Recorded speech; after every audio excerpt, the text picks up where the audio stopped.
विज्ञान से जुड़ी नवीनतम वीडियो को देखने के लिए चैनल की सदस्यता लेना ना भूलें और विज्ञान से संबंधित सभी वीडियो पर जानकारी लेने के लिए बेल आइकन जरूर दबाएं।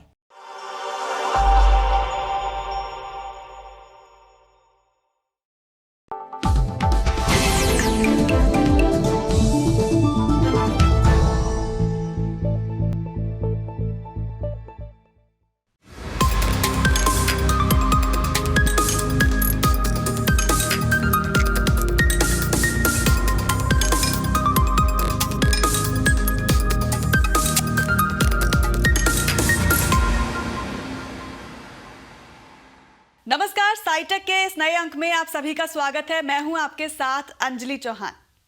आज के इस अंक में जानेंगे गर्म पेय से जुड़े कुछ रोचक शोध के बारे में और साथ ही जानेंगे एक रोचक सवाल का जवाब। तो देर किस बात की, चलिए शुरू करते हैं आज का साइटेक। गर्मी का मौसम आते ही ठंडे पेय जैसे कि गन्ने का रस, जलजीरा या फिर नींबू पानी की मांगे काफी ज्यादा बढ़ जाती हैं।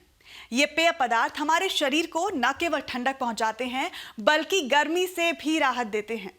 लेकिन अगर आपसे ये कहा जाए कि गर्म पेय जैसे कि चाय या फिर कॉफी भी शरीर को काफी ज्यादा ठंडक पहुंचाते हैं, तो शायद आप इसका विश्वास नहीं करेंगे। लेकिन एक अध्ययन कुछ ऐसा ही कहता है। कैसे? आइए जानते हैं विस्तार से।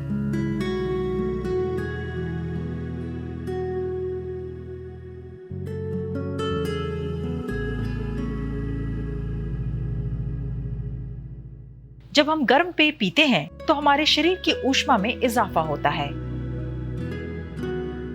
जिससे हमें पसीना अधिक आता है। जब ये पसीना वाष्पीकृत होता है तो पसीने के साथ हमारे शरीर की ऊष्मा भी हवा में बिखर जाती है और नतीजा हमारे शरीर की ऊष्मा में कमी आती है और हमें ठंडक महसूस होती है। शरीर की ऊष्मा में आई ये कमी उस ऊष्मा से अधिक होती है जितनी गर्म पेय पीने के कारण बढ़ी थी। ये हो सकता है कि पसीना आना हमें अच्छा ना लगता हो, लेकिन पसीना शरीर के लिए अच्छी बात है। ठंडक पहुंचाने में अधिक पसीना आना और उसका वाष्पन महत्वपूर्ण भूमिका निभाते हैं। पसीना जितना अधिक आएगा उतनी अधिक ठंडक देगा, लेकिन उस पसीने का वाष्पन जरूरी है। लेकिन अगर हम किसी ऐसी जगह पर हैं जहां नमी या उमस बहुत है, या किसी ने बहुत सारे कपड़े पहने हैं, या इतना अधिक पसीना आए कि वो टपकने लगे और वाष्पीकृत ना हो पाए, तो फिर गर्म पेय पीना घाटे का सौदा साबित होगा, क्योंकि वास्तव में तो गर्म पेय शरीर में गर्मी बढ़ाते हैं। इसलिए इन स्थितियों में जहां पसीना वाष्पीकृत ना हो पाए, ठंडे पेय पीना ही राहत देगा। गर्म पेय का सेवन ठंडक क्यों पहुंचाता है, ये जानने के लिए ओटावा विश्वविद्यालय के स्कूल फॉर ह्यूमन काइनेटिक्स के ओली जे और उनके साथियों ने प्रयोगशाला में साइकिल चालकों पर अध्ययन किया। प्रत्येक साइकिल चालक की त्वचा पर तापमान संवेदी यंत्र लगाए और शरीर के द्वारा उपयोग की गई ऑक्सीजन और बनाई गई कार्बन डाइऑक्साइड की मात्रा को नापने के लिए एक माउथ पीस भी लगाया। ऑक्सीजन और कार्बन डाइऑक्साइड की मात्रा बताती है कि शरीर के चय उपचय में कितनी ऊष्मा बनी। साथ ही उन्होंने हवा के तापमान और आर्द्रता के साथ साथ अन्य कारकों की भी बारीकी से जांच की। इस तरह एकत्रित जानकारी की मदद से उन्होंने पता किया कि हर एक साइकिल चालक ने कुल कितनी ऊष्मा पैदा की और पर्यावरण में कितनी ऊष्मा स्थानांतरित की।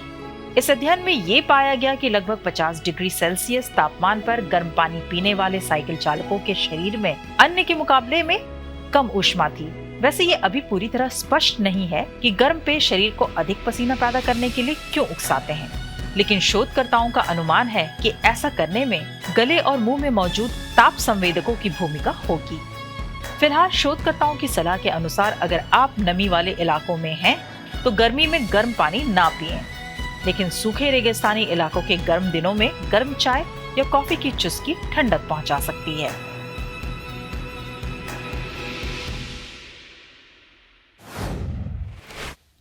सोचिए कि अगर दुनिया के सभी लोग एक साथ समंदर में बैठ जाएं या फिर छलांग लगा दें तो क्या होगा? क्या समुद्र का जल स्तर बढ़ जाएगा, या फिर कुछ द्वीप डूब जाएंगे, या फिर कुछ भी नहीं होगा? चलिए इस पहेली को बाथ टब के उदाहरण और गणित के जरिए सुलझाते हैं। जब हम पानी के टब में कूदते हैं तो पानी का ज्यादातर हिस्सा बाहर आ जाता है। इसे डिस्प्लेसमेंट यानी कि विस्थापन कहते हैं। इसे ऐसे समझ सकते हैं कि जब हम बाथटब में कूदते हैं तो हमारा शरीर हमारे वजन के बराबर पानी को बाहर ढकेलता है। क्योंकि बाथटब की तली और किनारे मजबूत होते हैं, इसलिए पानी ऊपर की ओर उठता है। आइए अब बाथटब की गणित को समझते हैं। मान लीजिए अगर बाथटब 5 फीट लंबा और 2 फीट चौड़ा है तो उसका क्षेत्रफल 10 वर्ग फीट होगा। अब शरीर का घनत्व नापते हैं। मान लेते हैं कि एक व्यक्ति 4 फीट लंबा, 2 फीट चौड़ा और 1 फीट गहरा है, तो उसके शरीर का घनत्व होगा 4 गुना 2 गुना 1 यानी 8 क्यूबिक फीट, यानी कि 8 घन फीट। जब वो व्यक्ति बाथटब में बैठेगा तब वो अपने शरीर का लगभग आधा हिस्सा बाथटब में डालेगा। इसका मतलब ये है कि जितना पानी बाथटब में ऊपर की ओर बढ़ा वो उस व्यक्ति के शरीर के घनत्व का आधा है। अब अगर 4 क्यूबिक फीट को 10 वर्ग फीट से डिवाइड करेंगे तो ये करीब 5 इंच के बराबर आएगा, यानी बाथटब में पानी का स्तर 5 इंच ऊपर जाएगा।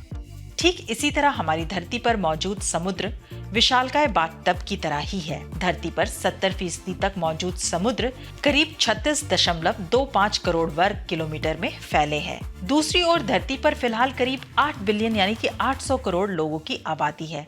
इसमें छोटे बच्चों से लेकर वयस्क तक शामिल हैं। मान लेते हैं कि आबादी की अधिकतम लंबाई 5 फीट है और घनत्व 10 घन फीट है। जब सभी लोग समुद्र में बैठेंगे तो उनका आधा शरीर ही पानी में डूबेगा।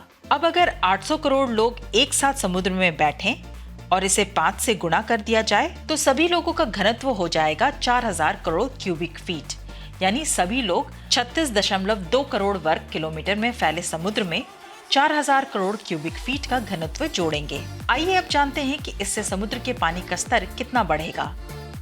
तो उत्तर ये है कि समुद्र के जल स्तर में 0.00012 इंच का अंतर आएगा, जो कि 1 इंच का 1000वां हिस्सा होगा। अगर सभी लोग अपने आप को पूरी तरह से डुबा लें तो जवाब होगा पहले से 2 गुना, यानी कि 0.00024 इंच, जो कि इंसानी बाल की चौड़ाई जितना ही होगा। यानी कि समुद्र काफी विशाल है, जिसमें पूरी दुनिया के लोग बाल्टी में एक बूंद के समान ही हैं। उम्मीद है आज का SciTech आपको जरूर पसंद आया होगा। आप अपने सुझाव हमें नीचे लिखी ईमेल आईडी पर ईमेल के जरिए भेज सकते हैं।